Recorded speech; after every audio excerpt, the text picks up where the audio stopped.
got drafted, wound up as a SEAL, long-range sniper. In 77, went to the Army, Ranger. I have 2 meritorious service medals, 6 Army commendation medals, 3 Navy commendation medals, 4 Army achievement medals, and 2 Navy achievement medals. And a bunch of other stuff to go along with it. And he has a Purple Heart. Did either of you ever imagine that this could happen to you? No, No. not at all. 35% of our first-time homeless right now are baby boomers. We'd been there almost 10 years, and our landlord sold the house and gave us 2 weeks to get out. We looked in a lot of places, and you either have 3, 4, 5, or 6 months of a paycheck available just to get into someplace, and then you got to meet their qualifications after that. Again, this just shows the picture that we want to share with people, that this can happen to anyone. They think it's nothing but criminals and bad people. No. And to walk into a place like Matthew's Hope, where people are actually doing what they're saying they're going to do, and they actually care. Yeah, There's a lot of good folks there. very humbling. I can honestly tell you, from the day we walked into Matthew's Hope, Daniel's been a great. from that day that we walked in there, things have changed for us. That's why I really feel like God's letting us go through this. I think there's a reason to it. Hi, everyone. I'm Tracy Lewis with Imagine, and we are here with Pastor Scott, who is the founder and CEO of Matthew's Hope, as well as Wayne and Vickie Cheney, who recently found themselves without a roof over their head for the first time in their lives.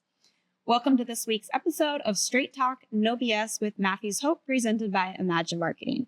At Imagine Marketing, we put in the extra effort to craft a tailored strategy for success.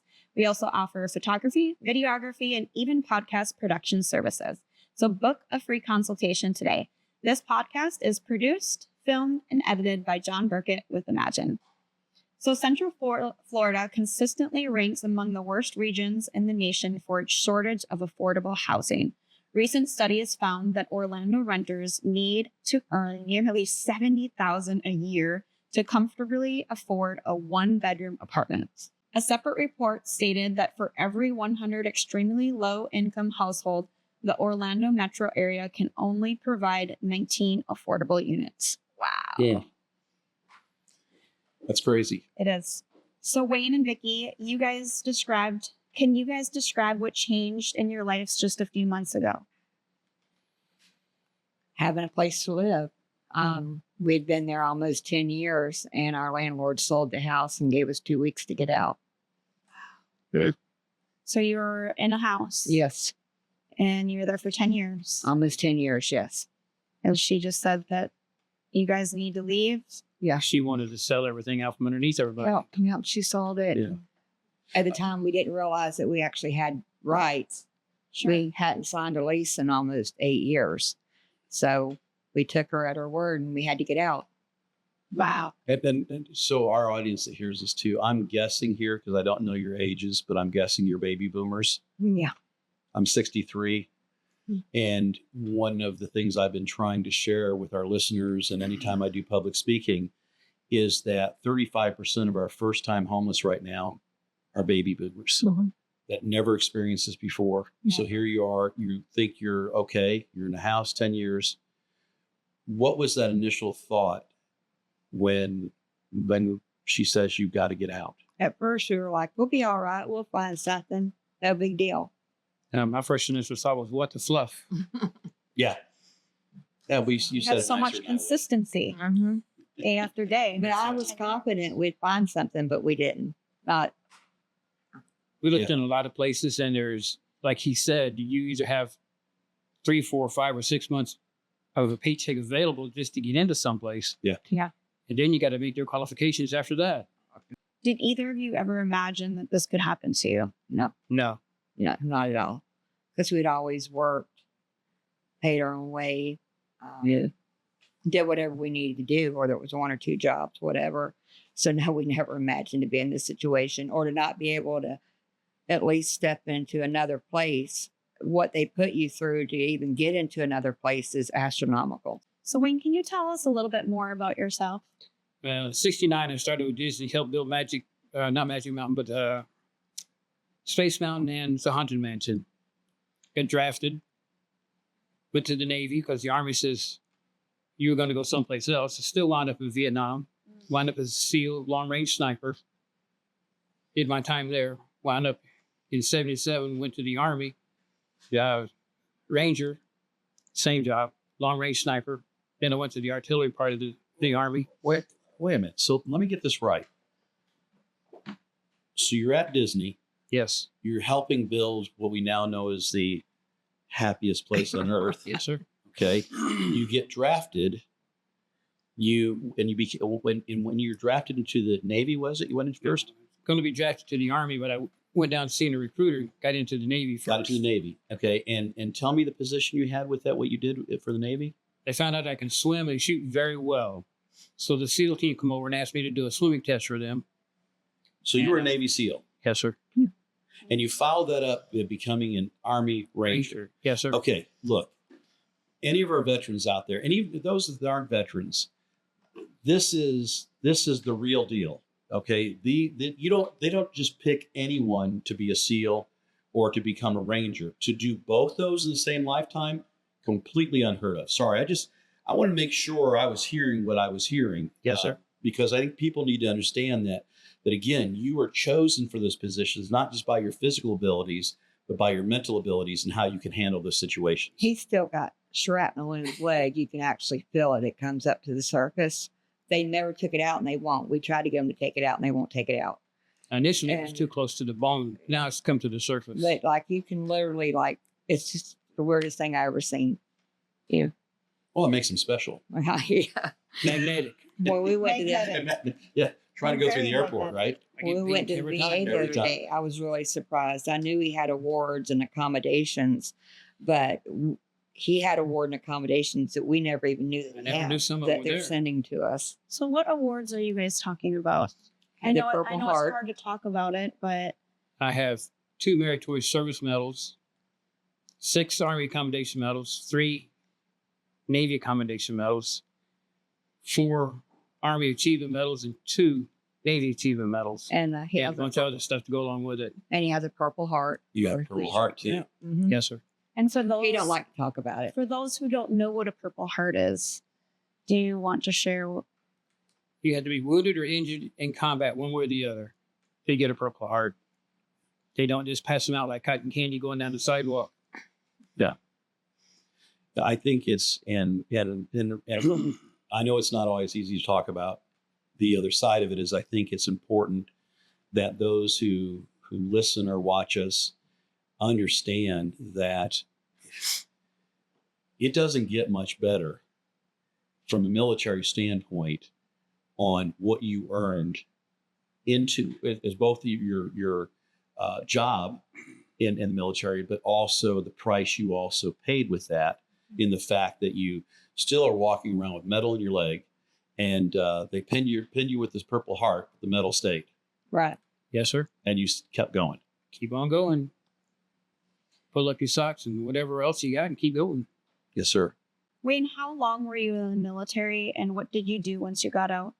I had about 22 and a half years in the military, just a reserve time, and actually went back to Disney. I worked in character costumes there. I helped dress characters and then was a character for one day, which is the worst job you can ever have. out there. Can I ask what character you were? I was Dale, Did pretty good. which is a funny character with a brilliant red nose. And actually, it was good, but when it's 100 degrees outside, it's I can 120 imagine. degrees inside that costume. You don't want to be there long. I bet not. I bet that is so I'll tough. take a change of direction quickly. And then he Yeah. worked for the city of Apopka. He retired from there. The man's a working machine. Like I've been trying to Sounds get him to like it. retire Refused to forever. quit. Then he retired from Apopka, and then he worked for Tri-Green, and then he went back to Disney. And I don't think he's ever going to retire. Now, come on, I'm pushing 73. I don't want to retire. Yeah. You're 73 years old? I will become July, sir. Wow. We got to keep So- moving, it sounds like. Those of you listening, hear what we're talking about. The man is 73 years old, not only willing to work, but has been working that whole time. Again, this just shows the picture that we want to share with people, that this can happen to anyone. Now, did they give you any disability coming out? No, the- sir. Not at all. They're trying to qualify him for it. They're looking into that now. Yeah. So this whole time okay. All right. I just didn't go and claim anything, to be honest with you. I Pride? didn't think it, not pride. I just didn't think I was worthy of it Okay, that's pride. because Yeah, that was there were other folks that were No. more damaged than I was. Right. And I think that I hear this a lot Yeah. of Well, from knowing veterans. military people, I hear it a lot too. Yeah, is we've all felt that someone, I lost most of my hearing, and they keep saying go back, get the. And part of me is like, but I didn't see combat, I didn't see any of that stuff, and the bottom line is I think sometimes it gets in our own way, but the other side of that is I don't understand personally, and I was not there, but shouldn't somebody be chasing him down and saying from the government and saying, Absolutely. hey, Wayne, you did your time. You're walking around with metal in your leg. We owe you. But with the military, in my experience and our experience, they don't give that information. No, you they don't. need to search to go for it, find and it. you don't know what you're searching for, so it's Right. very hard. Yeah. Very I mean, I jokingly and not joking, have said that often military benefits are broken out like scholarships. And so you're standing in the line that you believe you're supposed to be in. Right. You get all the way to the front and they go, oh, you're in the wrong line. You should be in the line next to you. Yes. Rather than just move you over, they put you at the back of the line. They do that quite often. Yep. And then what happens is many veterans will just finally say, the hell with it. My country really doesn't care about me or what I did. That's just the truth. And again, prove you wrong. It is, but I can honestly tell you from the day we walked into Matthew's Hope, Daniel's been a great help. I can from say that day that we walked in there, things have changed for us. That's why I really feel like God's letting us go through this. I think there's a reason to it.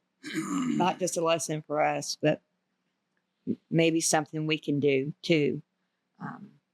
So yeah, I just know this has been a very overwhelming experience for us. We keep telling Daniel that we want to come over there and volunteer to do something. I can sweep floors. I can wash dishes. I can do anything they need to be done. And I don't mind doing it.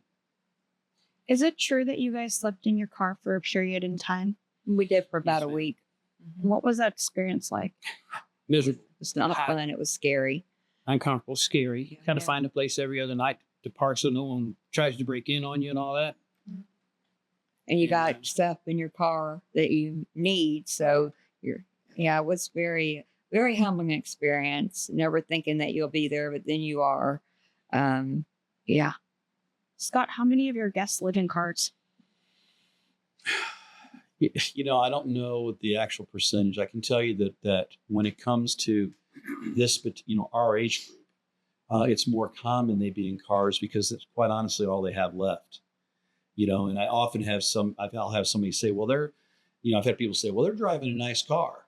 Why don't they just sell that? And the truth is that 99% of the time, the minute you drove that car off the lot, it's upside down. Right. You're not going to, so you would sell it for less and still have to pay it off. And then you wouldn't have a place to stay. And that's also your home. Yeah. And it's your way to work. I've watched people sell their cars so they could stay in a hotel or whatever, not thinking about that next week I still need to try to go back to work. Because what happens is we get caught in that survival mode. You're just trying to get through the day. And when you're doing that, you're not seeing what the ripple effect of your decisions are today, 2 weeks, 3 weeks, 4 weeks, even 4 months down the road. So I think that, again, something people need to consider that when you're under that trauma, that crisis, it can put you in a place where you do things you would not normally do. Sure. Because you're just trying to figure out, I just got to get through the day. Right. Vickie, how did you guys find out about Matthew's Hope? Actually, it was my uncle. He lives here in Winter Garden. He's homeless. And I had never gone through this. We didn't know where to go, what to do. And I happened to see him one day and stopped and talked to him. And he's the one that brought us to Matthew's Hope. And I can tell you, some of the people that we've met that's in our situation, our age, maybe a little older, a little younger, I never would have imagined myself. We think, and I'm thinking people older than us, our elderly, we take care of them, our veterans, we take care of them, but that's not always the case. No. It's really sad. You were talking earlier about the perception people get of homeless people. And it's true. There is a perception that they're all bad, but they're not. There's a lot of good people out there. Yeah, there is a lot of good folks out there that just don't have nothing to do anything with or have anything. But are willing to work or do whatever it takes. Yeah. Vickie, you mentioned something before we started taping about your experience with people, friends that you've had, lifetime friends, and can you, with I don't want to put words in your mouth, can you share with the folks what that looked like once you became homeless? Oh yeah, I mean, people scatter like flies. They walk past you like yeah. they don't know you. Like y'all were friends for years, good friends. They came to your house, you went to theirs, y'all did things together, and then all of a sudden this happens, and it's like they're not taking your call, or not coming to see you, or they just And it was very sad. I mean, very hurtful. Couldn't understand it. I mean, eventually we understood it, but yeah, it's very hurtful. And I'm going to ask you this kind of personal, but did you ask them for anything? No. Nope.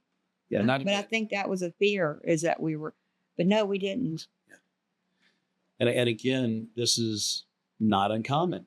That's part of why we do this, is to educate people that, I think I shared with you that, I told the former former city manager of Winter Garden, I told him a few years ago, I said, Mike, quit shaving for a few days, stay in the same clothes, and don't bathe for a couple days. And I walk downtown Winter Garden and see who makes eye contact. And I said, people that have known you for years, know your position, what have you, will suddenly, it's like you don't even exist. Mm-hmm. And I think part of it is, and I don't make excuses for anybody, that's not who I am, but I think people don't know what to do. It's kind of like my favorite thing as a pastor is when someone says he's in a better place. No, he's dead. And right now that family is not interested in you talking about, right? It's almost the same thing. They don't know what to say. And that's not an excuse. But I will also take, as we talked a little bit off camera, that sometimes it's just a matter of someone just being there. Mm-hmm. You're not asking for anything. Just, you're my friend. Right. I should be able to talk with you and with no judgment. And, people, I come from a cloth that, however it worked out, is I could not do something. Right. But I don't try to judge what other people can or cannot do. But what I will say to people is that you don't get through this life by yourself. No. And anybody who thinks they can, they're the ones we bury and put bricks out for. Or they think they know your situation. Like we've had people like, oh, well, y'all have two boys. Why don't y'all go stay with them? Yeah, we do. One of our boys works for the city, Winter Garden. He has his own place. But they're struggling. We don't want to put more. We don't want to put more on them. They have leases. They can't just have extra people. Right. So people automatically think, oh, well, you have this, or you have a sister, or whatever. There's circumstances as to why you can't just go stay with somebody. And again, I think I think some people just, look, I'll say it, some people are just hard-hearted, but generally speaking, it's more of, there's a lot more of us out there suffering at one level or another. And people out of ignorance don't understand that when you lease a place, it's actually in the lease. Here's who lives here. Mm-hmm. It often has here's how long someone can visit. Right. Mm-hmm. Okay. It's limited to days or a week. Exactly. Or you lose out your list. So again, those that haven't been in the market for a long time would never know that. I mean, we talked a little bit where it's not so much you can't afford the rent.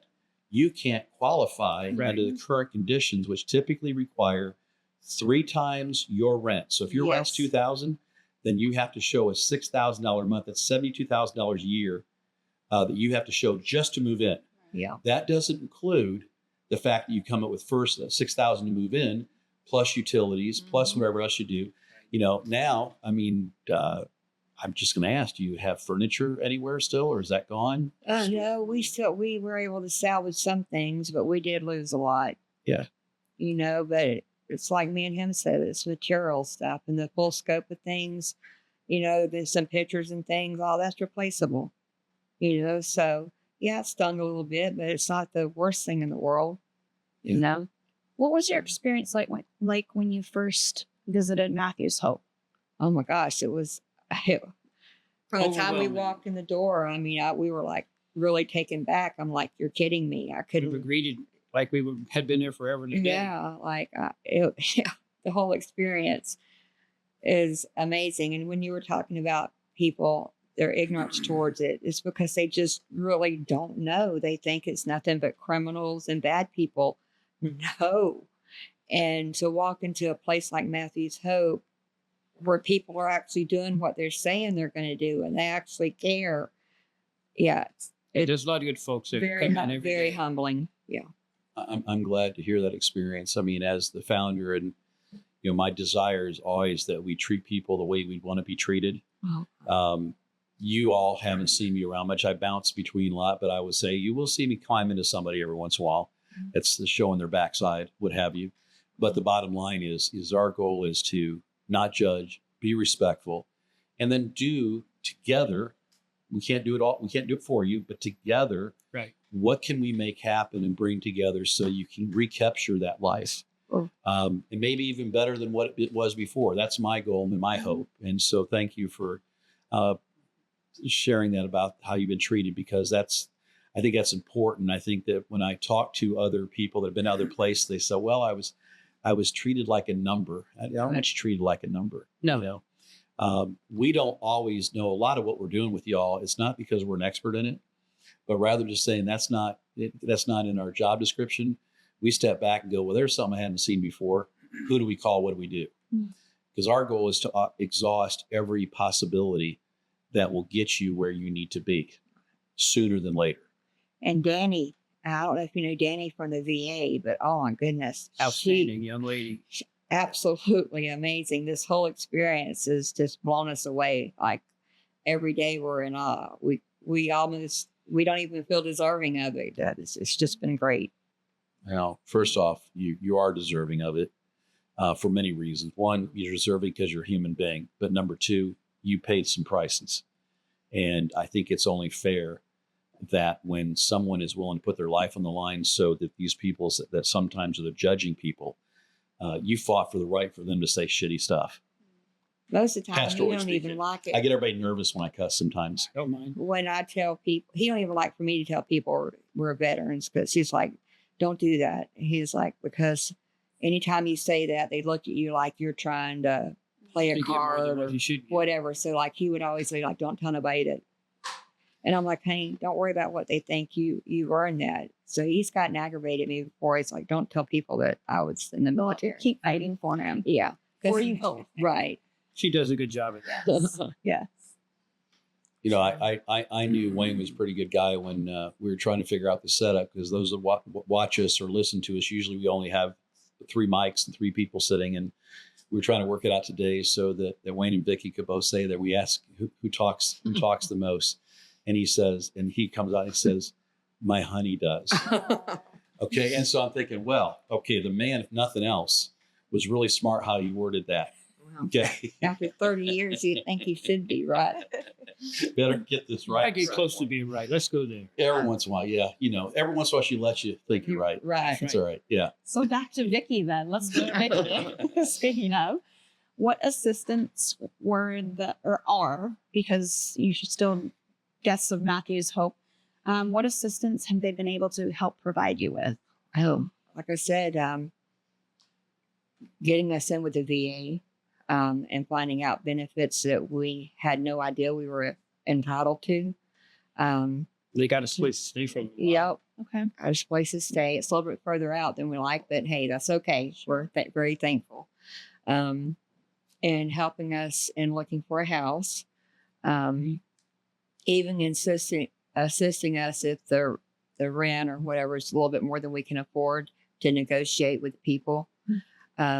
Yeah, I mean, I could just go on and on and on about how Matthew's Hope has helped us and been there for us. Mm-hmm. You would think just a Tuesday or Thursday you go in, it's not a big deal, but it is, because they know your name. I mean, the second time I walked in there, they knew my name.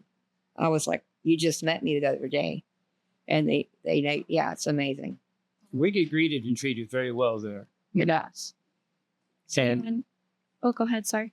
everyone there seems to know everybody's name as best they can, and they all say hello and how are you and have you been. And No some will even judgment. ask where you stayed that night. And Yeah, it's great.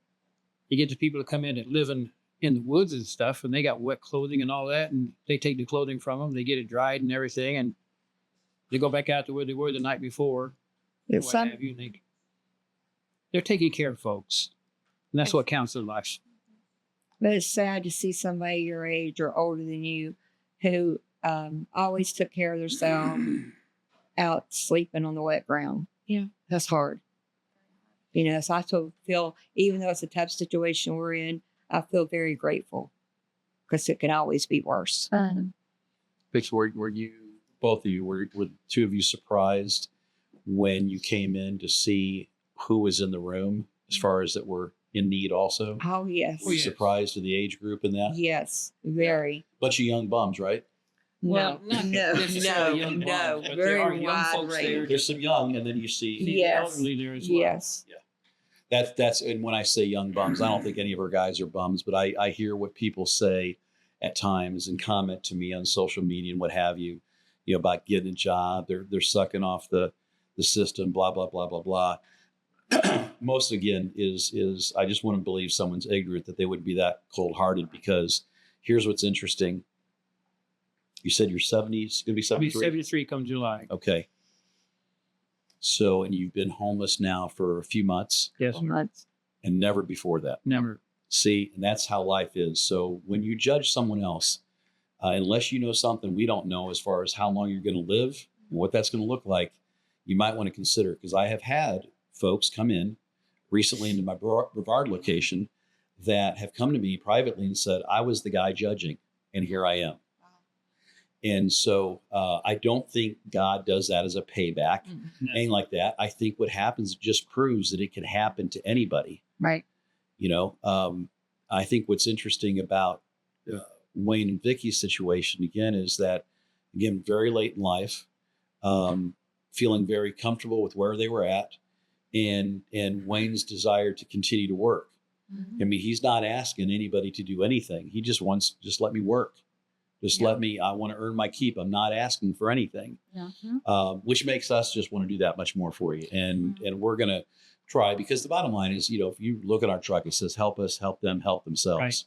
Right. We can't fix anything. What we can do is walk with you and see what we can do, putting our heads together to put you in a better position than where you were at. But We appreciate that.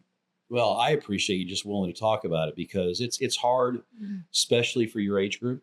Yeah. I'm kind of right on the outer edge of that, but the age group of coming and saying, this is where I'm at, because again, no one ever dreamed it could happen. Well, what you were talking about, people judging people, and I don't want to say we judge people, but I remember being at a time we were working 2 jobs and seeing the homeless and thinking, well, man, if I can work 2 jobs or whatever, it is very humbling, because you learn real quick, Sure. and I learned real quick, okay, I was wrong, because you know what? You don't know somebody else's circumstances. No. You don't know that they haven't worked 2 jobs, 3 jobs, or whatever it is, busting their butt and still having a hard time. So, Scott, they mentioned that they're paired with housing. Is that transitional housing? Not in the sense that typically you think of Matthew's Hope. However, yes, is also the answer, because our hope is that being able to transition them from where they're at now to what the next step is. Matthew's Hope is really at a point where we're kind of reinventing some of our thinking, because quite honestly, this age group is fair. We've always had it, not to this level. So we're a catch and release program, which typically means we catch you, we get you stabilized, we connect you with different things, try to take care of if there's medical, legal, or other issues that need to be addressed, and then set you off to where you become fully independent and self-sufficient. Right. That's a lot easier when you're dealing with someone who's in their 30s or even 40s. When you get into your 60s and 70s, what does that release look like? Am I going to release them back into the field of work? The good news is Wayne's willing to work and able to work. The other side of it is let's be realist, not a whole lot of people are hiring 73-year-old men. No. Okay. So you have this balancing act. So for us, this is the step we're taking now, and we're constantly reevaluating what's the next step based on what we're learning from our contacts at the VA. One of the challenges we have now, we've had this shutdown going on. And so we're sitting there going, well, a lot of stuff isn't moving. It moves so far. And then you got to wait until other parts of the government open up. And then there's going to be a catch-up period. So right now, everything that we've experienced, no matter when the faucet gets turned back on, for lack of a better way of saying it, then you've got that catch-up to do. So we're in constant evaluation of what we can do to help people take the next step. The good news is Matthew's Hope is not beholden to taxpayer funds. And so it allows us to be a lot more creative in how we use the funds we have to make things happen. So the real answer is yes and no. Okay. It very well may, as we go through this, is let's say we get to the point where we know that VA comes back and says, okay, we've approved these things. Okay, now there's going to be a period of that approval process, and then this period till it gets to them. Right. You know, when my stepdad recently died, it took 12 weeks to get his first vet VA check to my mom. 12 weeks. So there's a period there. So we'll step back and look at that and say, okay, does it make more sense if we have a house open? Do we move them into our transitional housing for the next step? So it's all, you know, there's not one answer for any one person. And that's why it works, is because most places just, we have homeless people. No. In this case, we have baby boomers that happen to be homeless, okay, which is a different way of getting them from point A to point B than it is for me to take someone who's a Gen Xer or whatever those things are. Okay. Right. But that's what we're good at. We're good at turning on a dime and going, okay, well, we thought this was a good idea. Let's twist it this way a little bit. And the nice thing is with though I have had the interaction with Wayne and Vickie as my staff has, they have been telling me what's going on. And the good news is their understanding of things don't happen overnight, and their willingness to take what we're giving them and saying, let's try to make this work. Mm-hmm. You got to come into, one of the things that people hate it when I say it, I always say is to get where you need to go, you got to first embrace your homelessness. Right. Embrace the situation you're in, because until you get there, you're going to get stuck in limbo, trying to pretend you're something that you're not. Okay. The truth is, okay, it's a lousy piece of place that I'm in. However, we're moving forward. Right. But you got to go through a process too, which is kind of grieving. We went through that in the beginning, you know, oh my gosh, how'd this happen to us? This isn't fair. Why us? Well, all the things you go through and say. And finally reached the point, you know, why not us? Yeah. Why not us? But as natural, the question you asked in that grieving process, that's exactly what it is. It's grieving. And a lot of people don't look at it that way because they think of grieving as loss of a child, right, loss of a spouse. No, this is a loss of a life you once knew. Yeah. So it is like a loss. It's a loss. It's a loss. And you're trying to figure out, well, what does this look going forward? And the hard part is in your head, you mostly see it getting worse. Right. Before it gets better. And that's where it's real important that we have open conversations and we're honest with each other with the feelings, because when we try to bottle that up, there's nothing positive going to come out of it. No. Okay? This is where we're at. This is what we need to do. And that's what we're going to do. Right. Wayne and Vickie, what is your next goal that you have working with Matthew's Hope? Well, my next goal is help them out as much as I can. Yeah, we want to be able to give back. I mean, we don't want to feel like we just come in and took. We want to be able to give back too, you know, like to get into a house again and just take our experience and share it with other people and do what we can to help. Yeah. And surely what we want to do. Right. It'll eventually just be a part of your story. Yeah. Because you realize everybody's like, oh, it's all about me. No, it's not all about me. It's all about all of us. And we lose sight of that. I told him, I said, we live in a very entitled, spoiled society these days. It is. The young people are that way.